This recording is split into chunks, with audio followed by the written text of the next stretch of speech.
জয় মা শ্যামসুন্দরী। আমি 1 জানুয়ারি ঘটনার পর থেকে প্রত্যেকটি নিউজ চ্যানেলে বিভিন্ন খবর শুনছি, সেটা ন্যাশনাল লেভেলের হোক অথবা সামান্য ইউটিউব চ্যানেলের। বেশ কিছু প্রশ্ন তোলার ইচ্ছে ছিল, বলার ইচ্ছে ছিল বেশ কিছু জিনিস। তো আমার নিজের গলার অবস্থা ভালো ছিল না শারীরিক কারণে, তো আমি সেই জন্য ভিডিওটা করে উঠতে পারিনি, কিন্তু আজ করছি। আমি জানি আমার কথাগুলো শুনে অনেকের খারাপ লাগবে, অনেকের তেতো লাগবে, ছ্যাঁকা লাগবে, কিন্তু তারপরেও আমি প্রশ্নগুলো করব এবং এটা আমার জানার ইচ্ছে। জানি না কে কী উত্তর দেবেন, কিন্তু প্রশ্নগুলো করছি। বারবার বলা হচ্ছে মায়ের মন্দিরে ভণ্ডামি হয়, চাল চুরি করে বিক্রি করে দেওয়া হয়, গয়নাগাটি টাকা পয়সা চাওয়া হয়, ও সেই কুণাল ঘোষ দাঁড়িয়ে তিনি নিজেও সেটা বলেছেন। আরও কুণাল ঘোষের আশেপাশে আরও তার সাকরেদটা ছিল। যাই হোক, তো সেখানে চাল চুরি করে বিক্রি করা হচ্ছে, সিঁদুর আলতা সব বাইরে বিক্রি করে দেওয়া হচ্ছে। তো তাই যদি হবে, আর একটা কথা, কুণাল ঘোষ বলেছেন এখানে মা নাকি, মায়ের কোনো অস্তিত্বই নেই। মাকে নিয়ে ভণ্ডামি হয়, তার মানে কি মায়ের এখানে কোনো প্রাণ নেই, তো পুরোটাই মূর্তি। তো সেই কারণে এখানে মায়ের কাছে আসার কোনো দরকার নেই। কালীঘাট, এদিকে দক্ষিণেশ্বর, অনেক জায়গা আছে, সেখানে গিয়ে পুজো দিতে। তো আমি প্রশ্নটা এটাই করছি যে তবে কি আমরা কোন মন্দিরে কখন পুজো দিতে যাবো? আমরা সাধারণ মানুষ কোথায় গিয়ে মাকে দর্শন করব, কোথায় গিয়ে মায়ের চরণে পুজো দেব, মাকে ভালোবাসা জানিয়ে, মাকে শ্রদ্ধা জানিয়ে মায়ের চরণে নিজের সমস্ত মনের কথা নিবেদন করব, সেটা কি কুণাল ঘোষ ঠিক করে দেবেন? যেমন টিএমসির নেতারা এখন বিভিন্ন টিএমসি এরিয়াতে বিভিন্ন টিএমসি নেতারা সব কিছু ঠিকঠাক করে দিচ্ছেন, এই করতে হবে, ওই করতে হবে, এইটা করা চলবে না, ওটা করা চলবে না। তাহলে কি এখন কুণাল ঘোষ ঠিক করবেন যে আমরা মানুষরা কোথায় গিয়ে নিজের মনের কথা মাকে জানাবো?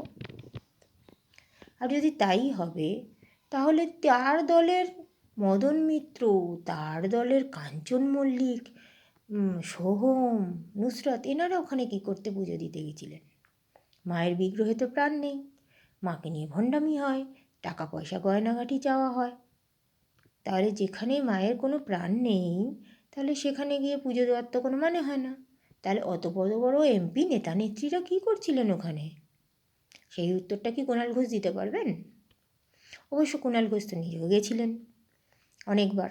আমাকে মন্দির কর্তৃপক্ষকে বলতেই শুনলাম যে উনিও এসেছেন, ভোগ খেয়ে গেছেন, প্রচার করে গেছেন, ভোট প্রচার করে গেছেন। তো উনি কী করতে সেই ভোগ খেয়েছেন? সেখানে মায়ের ভোগ, মায়ের তো প্রাণ নেই, তাহলে মায়ের ভোগ খাওয়ার তো কোনো দরকার ছিল না ওখানে গিয়ে। এগুলো কি কুণাল ঘোষ জবাব দেবেন? আর কুণাল ঘোষ যে মন্দিরটাকে নিয়ে মন্দিরটার উপরে এইভাবে ব্লেম করে, এইভাবে ভণ্ডামির কথা বলে মন্দিরটা বন্ধ করিয়ে দিলেন, কুণাল ঘোষের যদি ক্ষমতা থাকে, তাহলে আমি বলছি গিয়ে মাদ্রাসার থেকে পেপারগুলো চাক। যেমন মন্দির কর্তৃপক্ষের কাছে টাকা, সমস্ত পেপার্স দেখতে চাইছেন, উনি বারবার বলছেন ট্রাস্টির পেপার নেই, এই নেই, ওই নেই। তাহলে পেপার্সগুলোকে উনি যখন দেখতে চাইছেন, তাহলে ওনার যদি এতই দম থাকে, বুকের পাটা থাকে, তাহলে আমি বলছি গিয়ে বড় বড় মাদ্রাসাগুলো, এই যে বারবার বলা হচ্ছে যে মাদ্রাসার থেকে জঙ্গি তৈরি করা হচ্ছে, জঙ্গিদের তৈরি করা হচ্ছে, ট্রেনিং দেওয়া হচ্ছে, তাহলে সেই সব মাদ্রাসাগুলোকে বন্ধ করে দেখাক, সেই সব মাদ্রাসাগুলো পেপার চেক করে দেখাক। সেই দম, সেই বুকের পাটা আমি বলছি কুণাল ঘোষের নেই।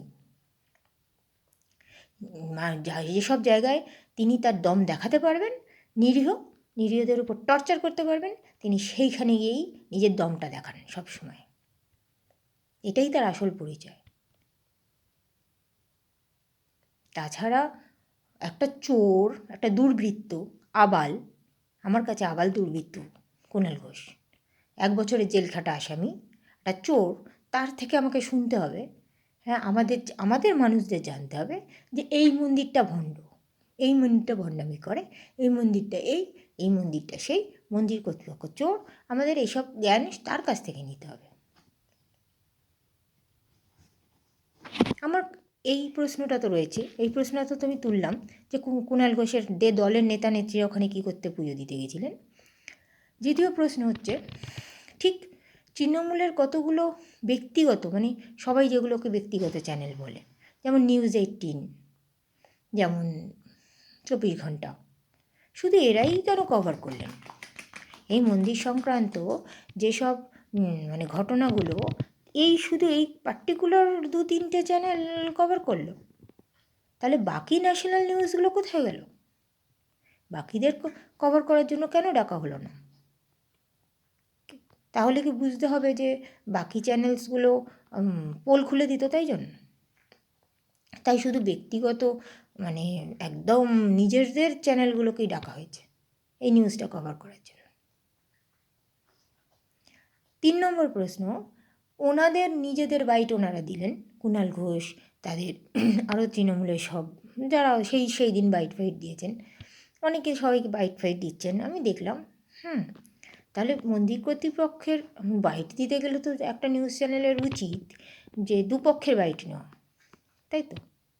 তাহলে শুধু কুণাল ঘোষের বাইটটাকেই এত বড়োভাবে বড় চ্যানেলাইজ করে দেখানো হলো, বড় কিছু করে দেখানো হলো, তাহলে মন্দির কর্তৃপক্ষের বাইটটা কোথায়?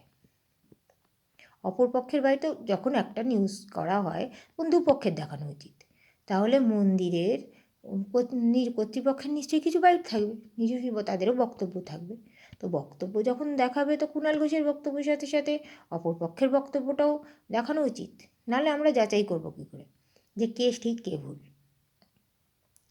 এখানে একটা জিনিস তো বোঝা যাচ্ছে, ভালোভাবেই বুঝতে পারছি যে ইচ্ছাকৃত ঘটনাটা সাজিয়ে নেওয়া হয়েছে, সাজিয়ে নিয়ে মন্দিরটাকে বদনাম করা হয়েছে, যার কারণে মন্দির কর্তৃপক্ষের কোনো রকম বাইট ওখানে দেখানো হয়নি।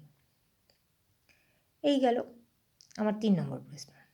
4 নম্বর প্রশ্ন, এই যে যারা চাল চুরি, এইদিকে আলতা সিঁদুর রাতের বেরিয়ে যাচ্ছে, এই যে এত কিছু বলছেন, ধরে নিলাম ওখানে সোনা চাওয়া হয়, টাকা চাওয়া হয়, সেই ক্ষেত্রে তাহলে আমি বলবো মন্দির কর্তৃপক্ষের অন্যায়, আমি তাকে সাপোর্ট করছি না, কখনোই সাপোর্ট করব না। কিন্তু এই যে আপনারা চাল চুরি, এই যে আপনারা আলতা সিঁদুর চুরি, এইসব কথা বলছেন, ওখানে ভণ্ডামি হচ্ছে, তো এরম ভণ্ডামি তো বড় বড় মন্দিরে হয়, টাকা চাওয়া, তারপরে আপনাদের কী যেন আলতা সিঁদুর বিক্রি করা, কাপড় বিক্রি করা, শাড়ি বিক্রি নিয়েও কথা শুনলাম, এগুলো বিক্রি হয়। তাহলে তো কালীঘাটে চলে যান, কালীঘাটের তো মায়ের প্রত্যেকটা অঙ্গ প্রত্যঙ্গ এক একটা করে দাম ধার্য করা থাকে। আমি নিজেকে আমাকেও বলা হয়েছিল, আমি যখন কালীঘাটে এর আগে পুজো দিয়েছি, আমাকে এরকম বলা হয়েছিল, এই হাতের এই দাম, এই চোখের এই দাম। তো ন্যাচারালি এরম ভণ্ডামি তো কালীঘাটও হয়, তারাপীঠে হয়, তারপরে আরও বড় বড় জাগ্রত মন্দিরে হয়।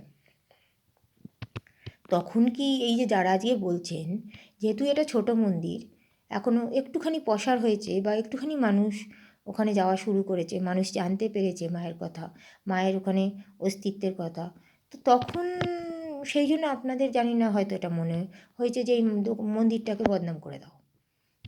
কিন্তু ওই ভণ্ডামিগুলো তখন আপনাদের চোখে পড়ে না। তখন কি চোখের মধ্যে কি ওই গান্ধারীর মতো কালো কাপড় বেঁধে রেখে দেন, না কালো চশমা পরে থাকেন, যে তখন ওই মন্দিরগুলোর সমস্যাগুলো দেখা যায় না? তখন ওই ভণ্ডামিগুলো নিয়ে কোনো ইউটিউব চ্যানেল নিউজ করে না। যারা ছোটো ছোটো ইউটিউব চ্যানেল নিউজ করছেন তাদেরকেও বলছি আমি, তখন এই বদনামগুলো করতে পারেন না, তাই তো? আপনারা বলতে পারেন না তারাপীঠেই হয়, কালীঘাটেই হয়, বলতে পারেন না। তখন সেই সব জায়গায় টাকা চাওয়া হলে, তখন সেই সব জায়গায় গয়না চাওয়া হলে নিজেরাই এরকম, আমরা আজকে যারা ভণ্ডামির কথা বলছেন আমি তাদেরকেই বলছি, হয়তো লুকিয়ে লুকিয়ে গিয়ে আপনারা ওখান থেকে টাকা, নিজেদের পকেট থেকে টাকা গয়না দিয়ে আসেন নিজেদের স্বার্থে, শুনতে খারাপ লাগবে কিন্তু এটা ঠিক, আপনারা নিজেরা গিয়ে সেখানে সেটা দিয়ে আসেন, অনেকেই করেন, সবাই না করলেও অনেকেই করেন। বলবেন যখন সর্বদা সব জায়গাকার ভণ্ডামির কথা বলবেন, একতরফা আঙুল তুলবেন না। আর আর একটা জিনিস হচ্ছে, এই মন্দিরের সম্বন্ধে যা শুনলাম, এবার আসল কথায় আসি, আমি মোদ্দা কথা যেটা বুঝেছি, আমি পরিষ্কারভাবে মোদ্দা কথা একটাই জিনিস বুঝলাম, কুণাল ঘোষরা 1 লাখ টাকা চেয়েছিলেন, তাদেরকে দেওয়া হয়নি। এর আগেও নাকি ওনারা টাকা চেয়েছিলেন, ওনারা দিয়েছিলেন, আমি শুনলাম মন্দির কর্তৃপক্ষ বললেন ওনারা দিয়েছেন। তাই লোভের জিভটা অনেক লম্বা হয়ে গেছে কুণাল ঘোষদের, তাই 1 লক্ষ টাকা চেয়েছিলেন, যার কারণে না দিলে বলেছে মন্দিরের দরজা খুলে নিয়ে চলে যাবে, মন্দিরের মায়ের মূর্তি ভেঙে দেবে, ওদের মেরে ফেলার চেষ্টা হবে। তো এত কিছুর জন্য ওনারা নিজেদের প্রাণ বাঁচাতে মাকে নিয়ে চলে গেছেন, পুলিশ প্রশাসন তাদের সাহায্য করেছেন, মাকে নিয়ে চলে গেছেন, অন্যায় তো কিছু করেননি। আপনারা পালিয়ে যেতে বাধ্য করা হয়েছে, যাতে মায়ের ক্ষতি না হয়, যাতে তাদের নিজের জীবনের ক্ষতি না হয়। কুণাল ঘোষের চামচা গামছা যা বলতে পারেন, কুণাল ঘোষের চামচা গামছারা যে কীভাবে ওদের প্রেশার ক্রিয়েট করেছে, সেটা তো মন্দির কর্তৃপক্ষের মুখে শুনলাম।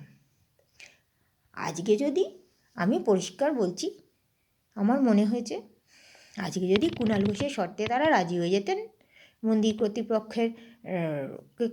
কর্তৃপক্ষকে বলা হয়েছিল যে ট্রাস্টিতে নিতে, তো সেই জন্য মন্দির কর্তৃপক্ষ যদি কুণাল ঘোষের পরিচিত কাউকে মন্দির ট্রাস্টিতে নিয়ে নিতেন, তাহলে দেখতেন এই মন্দিরে কোনো ভণ্ডামি বাইরে আসতো না, কোনো ভণ্ডামি নিয়ে কোনো কথা উঠতো না, এবং মা যে এখানে জীবন্ত, সেটা আরও জীবন্ত করে তোলা হতো। এই যে কুণাল ঘোষ বারবার বলেছেন টিকিট সিস্টেম করে দাও, ভোগের কুপন সিস্টেম করে দাও, 10 টাকা 20 টাকা কুপন সিস্টেম হয়ে গেলে তাহলে আমাদের ওই লোকাল ছেলেরা কিছু কামিয়ে নেবে, ওদের হাতে থাকবে, মন্দিরটা আমাদের হাতে তুলে দাও, মাকে আমাদের হাতে তুলে দাও। তার মানে কি ওনারা কামাই করতে চেয়েছিলেন, এখান থেকেও তোলাবাজি করতে চেয়েছিলেন, কেননা তৃণমূল দলটা তো তোলাবাজিতেই চলছে, তৃণমূলে সব কিছুই তোলাবাজি। কারণ না, সত্যি কথা বলতে গত বছর থেকে তো সমস্ত দুর্নীতি সামনে এসেই গেছে, আমরা সব নিউজই দেখি, মানুষ সব নিউজই দেখতে পাচ্ছে। তো একটা দুর্নীতিবাজ তোলাবাজ ওরা এই সব ছাড়া আর তো ভাবতে পারে না কিছু, তারা নিজেদের সাধারণ মানুষকে ছাড়ছে না, একটা মন্দিরকে কি ছেড়ে দেবে। তৃণমূলের অনেক নেতা নেত্রীরা তো সব একটা মন্দিরের ট্রাস্টিতে ঢুকে বসে আছে, কেউ প্রেসিডেন্ট হয়েছে, কেউ কোনো রকম কোনো কর্তৃপক্ষ হয়ে বসে আছে। তো এইখানেও সেটাই করতে চেয়েছিল, সেটা যদি করতে পারতেন এবং মন্দির কর্তৃপক্ষ এক কথায় যদি সেটাতে রাজি হয়ে যেতেন, সমস্ত কিছু যদি কুণাল ঘোষের হাতে তুলে দিতেন, কুণাল ঘোষ বা কুণাল ঘোষের চামচাদের হাতে মানে কোনো একজন চামচা বা কিছু কাউকে তুলে দিতেন, তাহলে দেখতেন এই মন্দির নিয়ে কোনো রকম জলঘোলা হতো না, মন্দির নিয়ে এত বদনাম ছড়ানো হতো না, আর এই যে মাকে নিয়ে চলে গেছে, মাকে নিয়ে পালিয়ে যেতে বাধ্য হয়েছে, এটাও হতো না, মায়ের জায়গাতেই থাকতেন, আমরাও রেগুলার পুজো দিতে যেতে পারতাম আর মায়ের দর্শন করতে পারতাম, আমাদেরও কোনো অসুবিধা হতো না। শুধু ওখান থেকে বেশ কিছু তোলাবাজি চলত, রাজি হয়নি, তার জন্যেই আজকে মন্দিরটাকেই উঠিয়ে দেওয়া হলো, মাকে তাড়িয়ে দেওয়া হলো ওখান থেকে। তবে আমি বলছি, মায়ের নামে কুণাল ঘোষ যে নোংরা কথাটা বলেছেন, মা নেচে বেড়ায়, মায়ের উদ্দেশ্যে যে নোংরা কথাটা বলেছেন, সেটা উনি ঠিক করেননি। মাকে পৌষ মাসে বলে আমাদের পৌষ মাসে কুকুর বেড়ালকেও বাড়ি থেকে তাড়াতে নেই, সেখানে মায়ের নিজের ঘর থেকে মাকে পৌষ মাসের বৃহস্পতিবারে তাড়ানো হলো, প্ল্যান্ড, একদম প্ল্যান্ড। কেন আমি প্ল্যান্ড বলছি, আমি লাস্ট ভাজনের আগের শনিবার মন্দিরে গেছিলাম, সেখানে আমি কানাঘুষো ওখানে আশেপাশের যে এরিয়ার লোকেরা, বস্তির লোকেরা যেসব আলোচনা করছিল, কিছু আমি আলোচনা কানে এসেছে, তাতে আমি বুঝেছিলাম যে ভেতরে একটা কিছু জট পাকাচ্ছে। আলোচনাগুলো কানে আসাতে আমি বুঝতে পারছিলাম না কি, কিন্তু 1 জানুয়ারির পরে আমি এই ঘটনাটার পরে আমি শিওর হলাম যে এই জটটাই ওখানে, মানে এই যে জটটা পাকবে বা এই ধরনের ঘটনা ঘটবে, সেটাই ওনারা আলোচনা করছিলেন ওখানে আশেপাশে দোকানগুলোতে, শুনছিলাম আমি লাইনে দাঁড়িয়ে। তো এইটা ক্লিয়ার, এটা যে প্রি প্ল্যান ছিল 1 জানুয়ারিতে করা হবে, সেটা আমি শিওর হয়েছি এবার। তো সেই জন্য বলছি পৌষ মাসের বৃহস্পতিবার এরকম সময়ে মাকে নিজের বাড়ি থেকে ঘর ছাড়া করেছে কুণাল ঘোষ এবং তাদের কিছু দুর্বৃত্ত সঙ্গীরা। কুণাল ঘোষ নিজেও দুর্বৃত্ত আমার চোখে, এবং সেই আর তার সাথে সাথে তার চামচা গামছা দুর্বৃত্তরা মাকে এই নিজের বাড়ি ছাড়া করেছে। তো আমি একটা কথা বলতে আজকে বাধ্য হলাম, যদি সত্যিই ওখানে মায়ের অস্তিত্ব আমি অনুভব করে থাকি, বা আমরা যারা সত্যিকারের অনুভব করেছি, মায়ের যদি প্রাণ থেকে থাকে, মায়ের যদি ওখানে জীবন থেকে থাকে, তাহলে এই কুণাল ঘোষ এর জন্য বিশাল শাস্তি পাবে। এবং এই কুণাল ঘোষকে যারা যারা সাহায্য করেছে এই কাজ করতে, এর পাশে দাঁড়িয়েছে, মুখ বন্ধ করে থেকেছে, তাদের প্রত্যেকের শাস্তি হবে, প্রত্যেকের শাস্তি হবে। হ্যাঁ, এমন শাস্তি হবে, এই মায়ের অভিশাপ এমনভাবে লাগবে এদের যে এরা কেঁদে কুল পাবে না। আজকে আমি এত বড় কথা বললাম।